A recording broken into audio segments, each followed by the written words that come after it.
요즘 저희 고객들 분들 중에서 가족법인을 만들어야겠다라고 하는 분들이 많으신데 왜 그런 가족법인을 만들어야겠다는 수요가 요즘에 있는지 한번 간단하게 설명을 좀 드려보겠습니다. 요즘에 보면요. 개인으로 대한민국에서 열심히 경제활동을 하시는 분들이 돈을 많이 버는 경우에 어떤 일이 있느냐, 소득이 사실 연봉이 뭐 1억이거나 아니면 1억도 이하 5천 뭐 이렇거나 그런 경우에는 실제로 생각보다 이제 세율이 그렇게 높지는 않은데요. 저는 지금 어디까지나 이 고소득자들에 한해서 설명이라는 걸 좀 이해해 주시면 좋을 것 같고요. 개인이 조금 고소득자들 입장에서 소득을 좀 많이 버시는 분들은 사실 소득세를 50% 정도 세금을 내게 되십니다. 그래서 만약에 뭐 좀 고소득자들 입장에서 1년에 20억을 번다, 30억을 번다, 개인 사업자인데 그런 분들은 세금을 50% 정도 내시고 절반만 가져가게 되십니다. 그런데 이게 소득으로 번 돈도 마찬가지인데 다른 어떤 설계를 해볼게요. 빌딩을 만약에 한 50억에 구매를 하신 게 있어요. 근데 이게 인플레이션이 많이 와서 이 빌딩을 150억에 매각을 했다고 가정을 해보겠습니다. 내가 50억에 산 건물을 150억에 매각하면 얼마의 양도 차익이 생기죠? 100억의 양도 차익이 생깁니다. 근데 문제는 100억의 양도 차익에 대해서도 개인 명의의 재산을 100억의 양도 차익을 보게 되면 세금을 얼마 내느냐? 소득세랑 똑같이 50% 정도 내게 됩니다. 100억의 양도 차익을 봐도 또 50% 세금을 내게 돼서 절반만 내 돈이 되게 되는 그런 구조인데요. 문제는 그렇게 열심히 절반을 세금 내면서 모으셨는데 이 돈을 자녀에게 증여하거나 상속할 때 실제로 정확히 50억을 증여하시면 18억 정도 세금 나오는데요.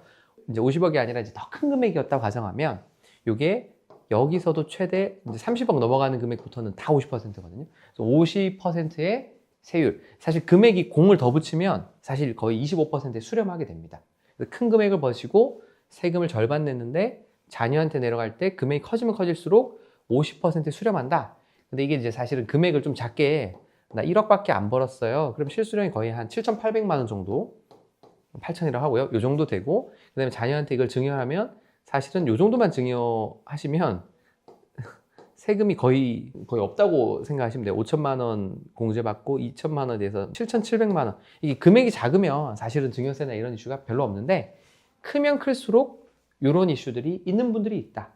이렇게 이해해 주시면 좋을 것 같고요. 근데 그렇게 크게 어떻게 보면 소득도 벌고 건물 사서 시세 차익도 많이 보고 하시는 분들이 똑같은 로직을 법인에서 했다고 한번 가정을 해보겠습니다. 자, 법인 같은 경우는 똑같이 빌딩을 50억에 매입했다가 150억에 매각을 하면서 100억의 이익을 봤다라고 했을 때 세금을 얼마 내느냐? 법인 같은 경우는요. 어떻게 설계하냐에 따라서 사실 뭐 벤처기업 인증이나 뭐 그런 청년이나 이런 것까지 잘 쓰면 7에서 20% 자녀를 대표이사로 해가지고 청년 창업이 되는 경우에는 5년 동안은 법인세 감면을 받는 경우들도 있어요. 그래서 실제 세금률을 0%에서 20% 정도만 뺏기고 세후로 다 모을 수가 있게 되는 경우들이 있습니다. 그래서 실제로 빌딩을 50억짜리를 150억에 매각해서 100억에 팔았는데도 실제 세금을 한 20억밖에 안 내고 한 80억 정도가 세금 다 낸 돈으로 법인에 쌓여 있게 되는 거죠. 그러면 80억 정도가 쌓여 있는 법인에서 자녀한테 증여를 하려고 하는데 여기서 넘어가는 구간에서도 원래 크게 이제 조치를 안 하고 그냥 일반적으로는 금액이 크면 한 50% 정도 세금 내는 것으로 원래는 되어 있는데 사실 법인 같은 경우는 특수성이 좀 많이 있어요. 뭐 그래서 여러 가지 그 특수성들 때문에 이용할 수 있는 어떤 여러 가지 옵션들 때문에 실질적으로는 10에서 20% 정도 수준에서만 차감을 하고 자녀한테 넘어오는 경우들도 있고요. 요거를 1년 만에 하는 것이 아니라 다년간 그러니까 어떻게 보면은 자녀한테 넘겨주는 거를 기간을 좀 길게 나눠서 하게 되면 요 요율이 사실 5에서 한 20% 훨씬 더 낮은 요율로 넘어올 수 있게 되는 경우들이 많습니다. 그래서 여기 똑같은 100억을 벌었는데 자식 세대에 가서 봤더니 몇 배가 차이 나냐? 1대3, 3배나 순자산이 차이가 나네. 이제 이런 것들이 어떤 개인 명의 자산하고 법인 명의 자산에 좀 큰 차이가 있다.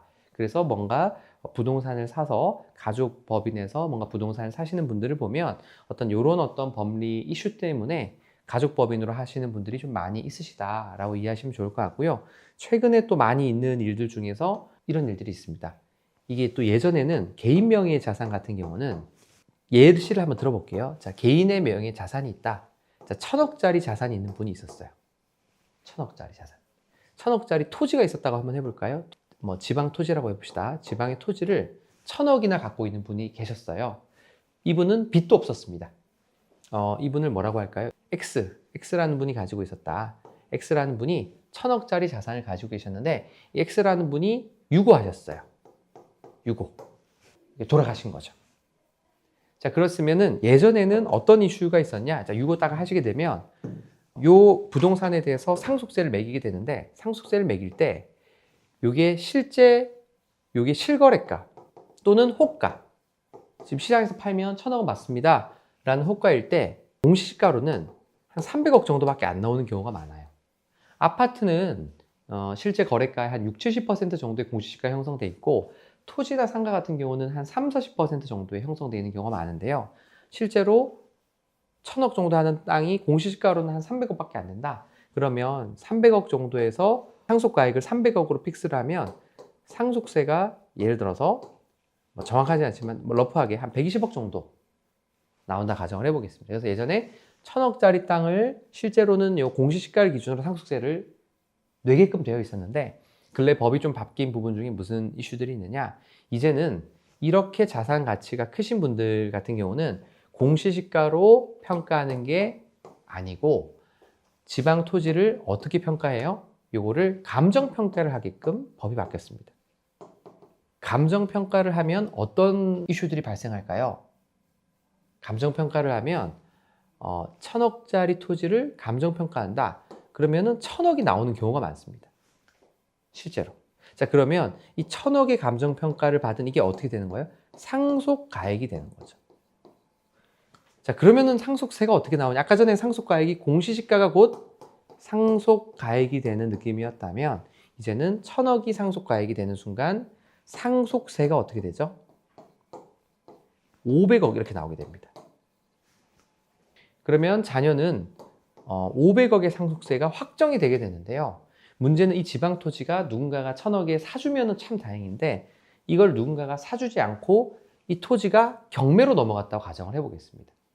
이 토지가 경매로 넘어가는 경우에는 이 토지가 처음에는 1,000억에서 시작을 했다가 거래가 안 돼요. 유찰이 되면 800억, 또 유찰이 되고 또 유찰이 되고 또 유찰이 되고 이렇게 하다 보면은 500억 이하로 내려가는 경우들이 지금 지방에 있는 자산 많이 가지고 계신 분들, 특히 토지나 이런 거 많이 가지고 계신 분들 중에서 이런 리스크가 있는 경우들이 있을 수 있다.